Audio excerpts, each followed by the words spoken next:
Hello, and thank you for joining me. Today, I'll be showing you how to add captions to your videos with Adobe Premiere Pro. I'm going to start by opening Premiere and clicking on my project. Once the sequence I'm working on is pulled up, the first thing I'm going to do is utilize Premiere's workspaces. To do that, go to Window at the top of the screen, then Workspaces will be at the top right here, and I'm going to choose this one labeled Captions and Graphics. A panel will show up here on the left that we will now use to transcribe and caption the video. I'm going to click on Create Transcription, and then it will give us some options like what language is being transcribed, if you want to separate speakers, and what audio track is being transcribed. I only have one audio track on here, so I'll keep it on mix. Now I'm going to click Transcribe and Premiere will do its thing. You'll see what pops up on our transcript tab is all of the dialogue from the video. It isn't on our video yet because we need to create a caption track first. You can also see over here where it says Unknown, you can choose to label the speaker.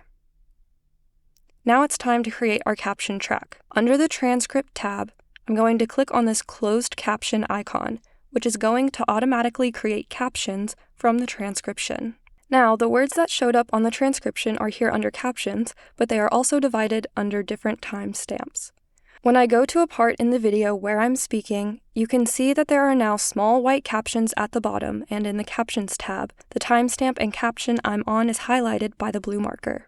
I can see that the transcription isn't perfect, but it got us started. Now I'm going to go in and edit the captions. Double-click on the caption you want to select, and you can type into this box to make any edits.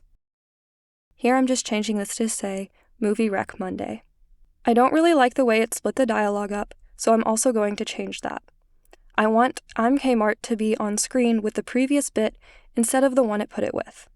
So I'm going to split the caption by clicking on this icon up here. Then I'm going to delete all the text that I don't want to keep and click on Merge Captions, which will combine it with the caption before it. And now the caption is grouped the way I want it on my video. But I want to change how it's formatted so Kmart isn't on a line by itself. I'm selecting the text in the text panel, and I'm just going to move my cursor to where I want to split the text and hit return. Now it looks much better on the video. I'm also going to take this repeated part out of the next caption.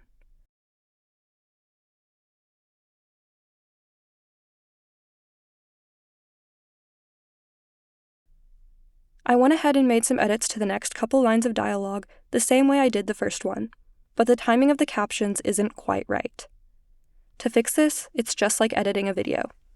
I'm finding the frame where the background picture changes since I know that's where I say the line, and I'm going to click and drag the beginning of this caption over to where my marker is. Then I'll drag the ending of the previous caption to meet it. Rom-com directed by Glenn Ficarra and John Requa. Cal, who is played by Steve Carell, Now the timing is goes perfect. through a midlife crisis. Let's move on to stylizing our captions. So I'm making the panel with my video on it a little bit larger because the captions are small and hard to see right now. For this part, I'm going to be working on the right in the Essential Graphics panel. This box at the top, once clicked, will outline the caption or text box I'm currently working on. There are some tools down here to change how the text is aligned within that box. I'll keep it at the center and on the bottom. Under Align and Transform, you can change where the text box is located on the screen by clicking these little boxes on the grid, or clicking and sliding the numbers to the right of the grid. I'm also going to keep this at the bottom center. I think I need to make this text bigger, so I'll slide this to adjust the font size, and then I want a different font style, which I'm going to choose from this drop-down menu. I went with Rockwell, and I'll make it bold. The white font isn't standing out from the video enough, so I'm also going to change the color of the text. Under this Appearance section, there are several options to stylize the colors of the caption. I'm going to start by changing the fill to a nice yellow color that will really pop.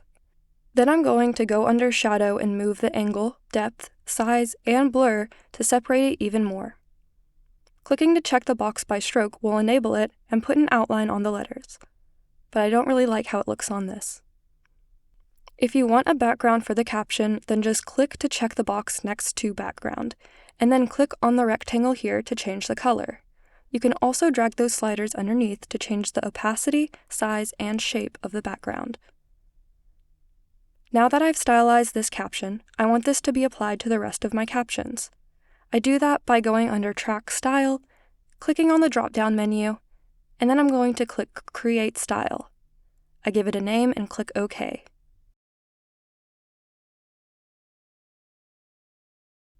Now this style has been applied to all my captions. When exporting the project, you can choose to export closed or open captions. To do this, I'm going to click on the drop-down menu for Captions. Then under Export Options, I can either choose Burn Captions into Video or Create Sidecar File. Burning the captions into the video will create open captions that cannot be turned off during playback. But if you want the option for closed captions, which can be turned off, then choose to create a sidecar file. When you export with a sidecar file, your captions will download in a separate file labeled with .srt that you will need to upload in addition to the video file. I hope this helps, and best of luck with creating captions.